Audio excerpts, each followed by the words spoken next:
Many of us have been taught the more we talk, the more we babble before God, we think that God's going to hear us. But there is a portion of prayer where you sit and wait in the presence of God. Amen. Amen. It is so vital. Prayer is vital. Now you have to understand, when you put this in light of the fact that Jesus, who walked in miracles, signs, and wonders, was the Son of God, and all of these different things, but yet he honored the prayer protocol. He consistently prayed. And the challenge is that as believers, we simply don't pray. Amen. We don't.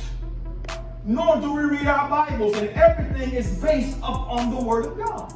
If you have no word life, you have no prayer life. There's no power in your prayer if you have no word life.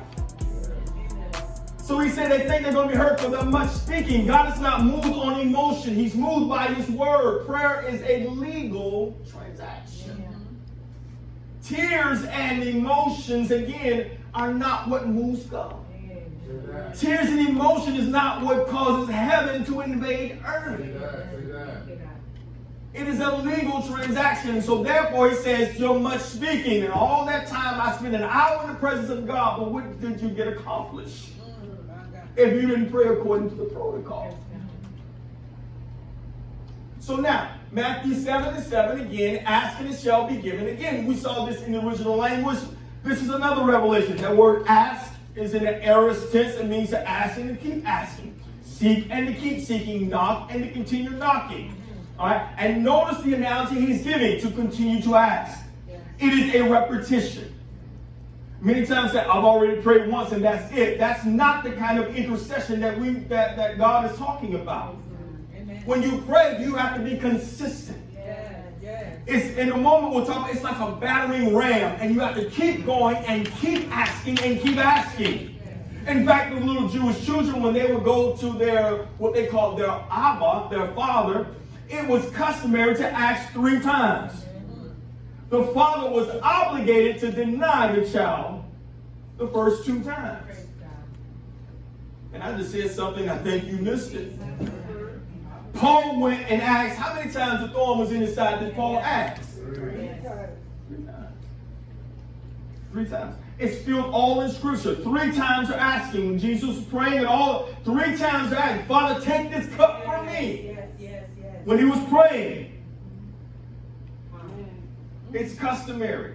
You have to be persistent. So now he says, and knock. Now, here's the thing. With knocking, the fact of the matter is, again, the doors had no outside handles, so you couldn't get in anyway. So when you knock on the door, guess what? The analogy is implying the fact that you don't determine when the door gets open.